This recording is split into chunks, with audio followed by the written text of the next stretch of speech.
Unfortunately, this isn't the new Xbox Series S. Hi, it's Leo back again with another video. In this video I want to have a chat about the new Xbox Series S that Microsoft have announced. If you are new to my videos, be sure to hit that subscribe button. We're on the road to 1,000 subs and we're going to aim for 10 likes on this video. So 3 years ago Microsoft came out with the Xbox Series S, which was essentially Microsoft's cheaper offering of a console. It had less features than the Xbox Series X but was at a much lower price point. It had no disk drive, was less graphically powerful, and the thing that has affected me the most whilst using it, which was that it only came with 500 gigabytes of storage.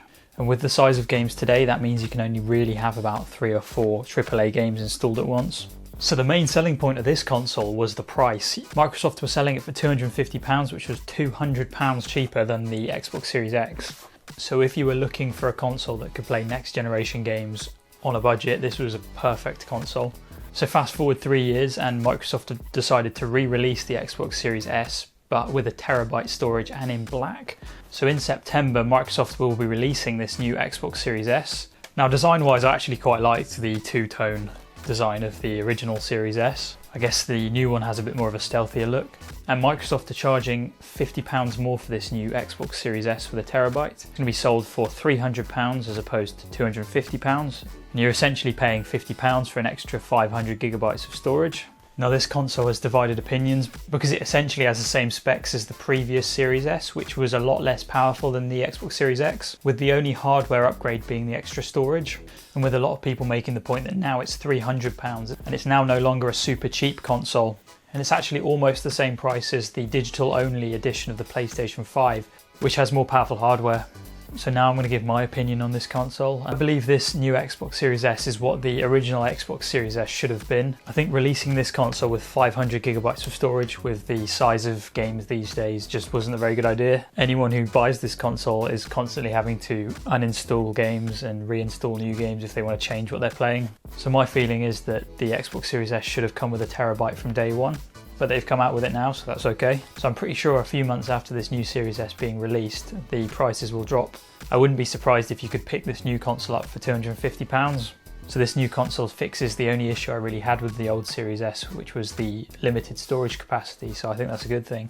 And I think for the right sort of person, this is perfect, especially if you were to find this at a discount. Another argument that I've heard is that you can just buy this Xbox Series S and put an expansion card in the back. And if you can find this console heavily discounted and the external storage heavily discounted, then this might even be the cheaper option. And if you were to buy a terabyte expansion card, this console would now have 1.5 terabytes, which is even more. And then there's another pool of thought, which is that you could just spend a little bit more and get the Series X, which I also understand because it's the more powerful console that comes with a terabyte. My thoughts on this are that the Xbox Series X is still £150 more expensive than this Series S. And there are people out there who aren't going to be using game discs, and people who maybe have 1080p smaller TVs that aren't actually going to benefit from the extra resolution. My thoughts are, if that is you, then this new Xbox Series S would be the better option and you could save £150. And I know there are quite a lot of people out there who have the PlayStation 5 or a gaming PC as their main gaming rig, and they just want a small inexpensive Xbox to play Xbox exclusives. In that scenario, the Xbox Series S is perfect. And another reason why someone might choose the Xbox Series S over a Series X or a PlayStation 5 is the portability. This console is absolutely tiny.